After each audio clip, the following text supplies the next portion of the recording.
Hello friends, welcome to my YouTube channel. ಇವತ್ತು ಯಾವುದೇ ಮಸಾಲೆ ಉಪಯೋಗಿಸದೆ ಬಿರಿಯಾನಿ ಮಾಡೋದು ಹೇಗೆ ಅಂತ ಹೇಳ್ಕೊಡ್ತೀನಿ. ಸೊ ಬೇಕಾಗುವ ಪದಾರ್ಥಗಳು: ಈರುಳ್ಳಿ, ಕೊತ್ತಂಬರಿ ಸೊಪ್ಪು, ಪುದೀನ, ಹಸಿರು ಮೆಣಸಿನ್ಕಾಯಿ, ಶುಂಠಿ ಬೆಳ್ಳುಳ್ಳಿ ಪೇಸ್ಟ್ ಮತ್ತು ಚಿಕನ್, ಮೊಸರು ಅರ್ಧ ಕಪ್ ತೊಗೊಂಡಿದ್ದೀನಿ, ನಿಂಬೆಹಣ್ಣು, ಚಕ್ಕೆ, ಲವಂಗ, ಏಲಕ್ಕಿ, ಮೆಣಸು ಮತ್ತು ಅಕ್ಕಿ ತೊಗೊಂಡಿದ್ದೀನಿ. ಸೊ ಅರಿಶಿನ ಪುಡಿ, ಖಾರ ಪುಡಿ, ಧನಿಯಾ ಪುಡಿ. ಸೊ ಇಷ್ಟು ಬೇಕಾಗಿರೋ ಐಟಮ್ಸು. ಸೊ ಫಸ್ಟು ನಾನು ಕುಕ್ಕರ್ ತೊಗೊಂಡು ಕುಕ್ಕರ್ಗೆ ಎಣ್ಣೆ ಹಾಕ್ಕೊಳ್ಳೋಣ.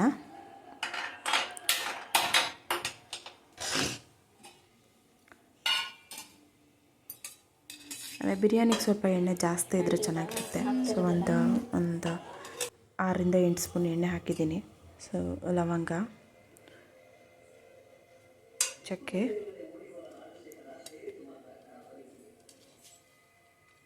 ಕುಕ್ಕರ್ ಒಳಗೆ ಏಲಕ್ಕಿ 4, ಮೆಣಸು,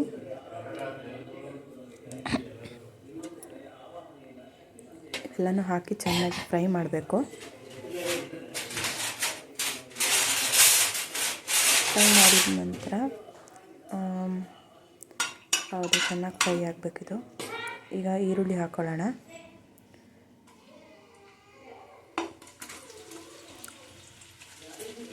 ಈರುಳ್ಳಿನ ಚೆನ್ನಾಗಿ ಒಂದು 5 ನಿಮಿಷ ಫ್ರೈ ಆಗೋಕ್ಕೆ ಬಿಡಬೇಕು. ಅದು ಸ್ವಲ್ಪ ಟ್ರಾನ್ಸ್ಪರೆಂಟ್ ಆಗೋವರೆಗೂ.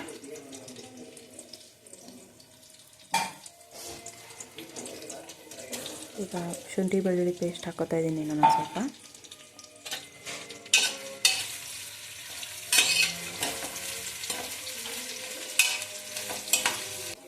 ಚೆನ್ನಾಗಿ ಬಾಡಿಸ್ಬಿಟ್ಟು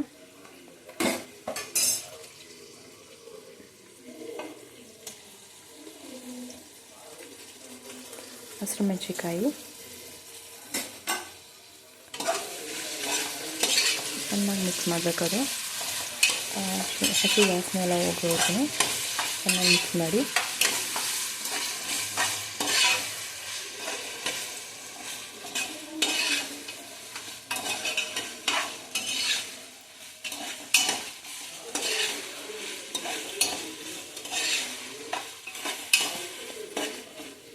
ಹಾಗೆ ಸ್ವಲ್ಪ ಮಿಕ್ಸ್ ಆದಮೇಲೆ ಚಿಕನ್ ಹಾಕೋತಾ ಇದ್ದೀನಿ.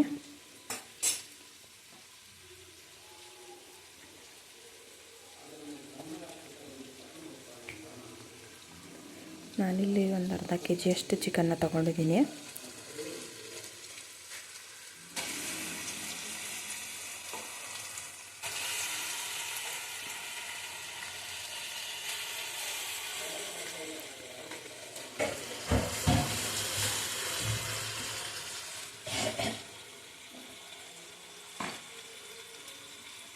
ಚಿಕನ್ ಹಾಕಿದ ಮೇಲೆ ಉಪ್ಪು ಹಾಕಿ, ಅರಿಶಿನ ಪುಡಿ ಹಾಕಿ ಅದು ಚೆನ್ನಾಗಿ ಸ್ವಲ್ಪ ಹೊತ್ತು ಕುದಿಯೋಕ್ಬಿಟ್ರೆ ಚಿಕನ್ನಿಗೆಲ್ಲ ಚೆನ್ನಾಗಿ ಉಪ್ಪು ಅಂಟ್ಕೊಳ್ಳುತ್ತೆ. ಸೊ ತಿನ್ನುವಾಗ ಅದು ಸಪ್ಪೆ ಅನಿಸೋದಿಲ್ಲ.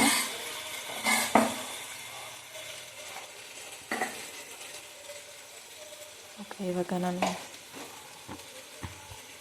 ಅದು ಚೆನ್ನಾಗಿ ಕುದಿಯೋಕ್ಕೆ ಬಿಟ್ಟಿದ್ದೀನಿ.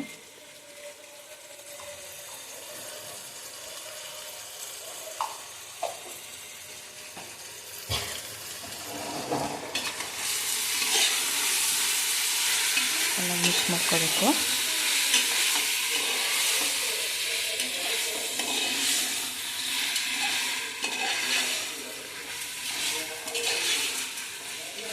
ನಾನು ಇದಕ್ಕೆ ಯಾವುದೇ ರೀತಿಯ ಮಸಾಲೆ ಪದಾರ್ಥನ ನಾನು ಯೂಸ್ ಮಾಡ್ತಾಯಿಲ್ಲ. ಇದಕ್ಕೆ ಯಾವುದೇ ಮಸಾಲ, ಚಿಕನ್ ಮಸಾಲ ಆಗಲಿ, ಬಿರಿಯಾನಿ ಮಸಾಲ, ಗರಂ ಮಸಾಲ ಯಾವುದನ್ನು ಯೂಸ್ ಮಾಡ್ತಾಯಿಲ್ಲ. ಸೊ ನೀವು ಒಂದು ಸತಿ ಟ್ರೈ ಮಾಡಿ, ಟೇಸ್ಟ್ ತುಂಬ ಚೆನ್ನಾಗಿರುತ್ತೆ. ನಿಮ್ಗೆ ಇಷ್ಟ ಆದರೆ ಕಾಮೆಂಟ್ ಮಾಡಿ. ಸೊ ಇವಾಗ ನಾನು ನೆಕ್ಸ್ಟ್ ಇದೆಲ್ಲ ಕುದ್ಮೇಲೆ ಕೊತ್ತಂಬರಿ ಸೊಪ್ಪು ಹಾಕ್ತಾಯಿದ್ದೀನಿ ಮತ್ತು ಪುದೀನ ಸೊಪ್ಪು ಹಾಕ್ಕೊಳ್ಳೋಣ. ಇವಾಗ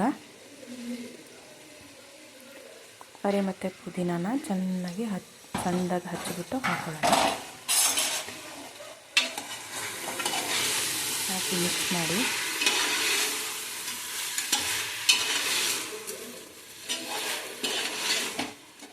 ಮಸಾಲೆ ಮಸಾಲೆಲೆ ಚಿಕನ್ ಏನಿದೆ ಅದು ಅರ್ಧ ಬೇಯಬೇಕು. ಸೊ ಅವಾಗ ಟೇಸ್ಟು ಮಸಾಲೆ ಟೇಸ್ಟು ಚೆನ್ನಾಗಿ ಬರುತ್ತೆ ಮತ್ತು ಚಿಕನ್ನು ನಾವು ತಿನ್ನುವಾಗ ಟೇಸ್ಟು ಚೆನ್ನಾಗಿರುತ್ತೆ.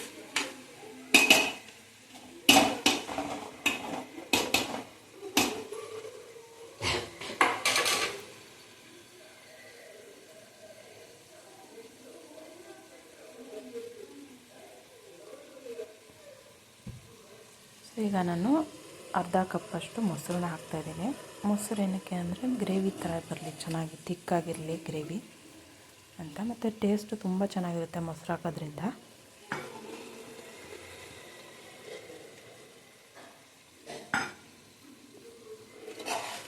ಹಾಕ್ಕೊಳ್ಳೋಣ ಇವಾಗ.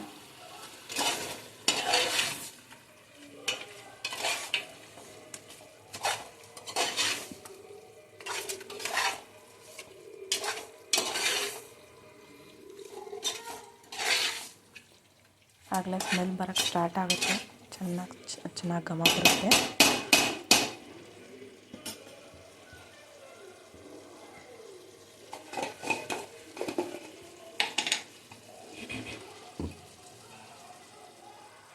ಅದಾದಮೇಲೆ ನಾನು ಒಂದೆರಡು ಸ್ಪೂನ್ ಧನಿಯಾ ಪುಡಿ ಹಾಕ್ತಾಯಿದ್ದೀನಿ.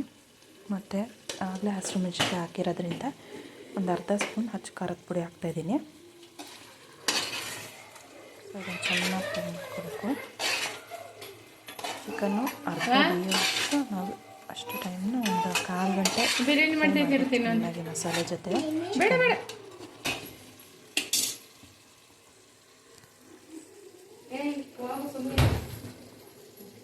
ನೋಡಿ ಇವಾಗ ಚೆನ್ನಾಗಿ ಫ್ರೈ ಆಗಿ ಎಣ್ಣೆ ಎಲ್ಲ ಬಿಡೋಕ್ಕೆ ಸ್ಟಾರ್ಟ್ ಆಗುತ್ತೆ. ಈಗ ಒಂದು 10 ನಿಮಿಷ ಅದನ್ನು ಚೆನ್ನಾಗಿ ಬೇಯಿಸ್ಬಿಟ್ಟು ಈಗ ಅಕ್ಕಿ ಹಾಕ್ತಾಯಿದ್ದೀನಿ. ಅಕ್ಕಿನ ನಾನು ಫಸ್ಟ್ ಏನು ಮಾಡ್ತೀನಿ, ತೊಳೆದಿಟ್ಕೋಬೇಕು. ತೊಳೆದಿಟ್ಕೊಂಡು ಆ ನೀರನ್ನೆಲ್ಲ ಚೆಲ್ಬಿಟ್ಟು ಹಾಗೆ ಇಟ್ಟಿರಬೇಕು. ಸೊ ಆವಾಗ ಪೂರ್ತಿ ಅದು ನೆಂದು ಇರಲ್ಲ. ಆ ಥರ ಇದ್ದರೆ ಚೆನ್ನಾಗಿ ಹುಡಿ ಹುಡಿಯಾಗಿ ಬರುತ್ತೆ ಬಿರಿಯಾನಿ. ಸೊ ಇವಾಗ ನಾನು ಅಕ್ಕಿ ಎಷ್ಟು ಹಾಕಿದ್ನೋ ಅದ್ರ 2ರಷ್ಟು. ಇವಾಗ 1 ಕಪ್ ಅಕ್ಕಿ ಹಾಕಿದ್ರೆ 2 ಕಪ್ ನೀರು ಆ ಥರ ಹಾಕ್ತಾಯಿದ್ದೀನಿ.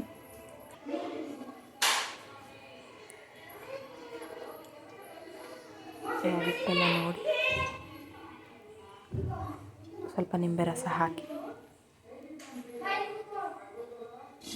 ಮುಚ್ಚೋಣ.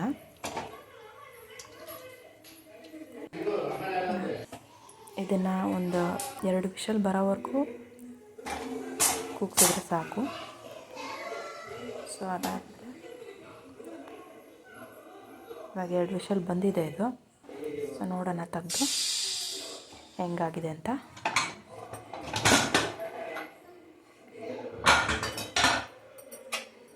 ತುಂಬ ಚೆನ್ನಾಗಿ ಪರಿಮಳ ಬರ್ತಾಯಿದೆ ಗಮ್ ಅಂತ.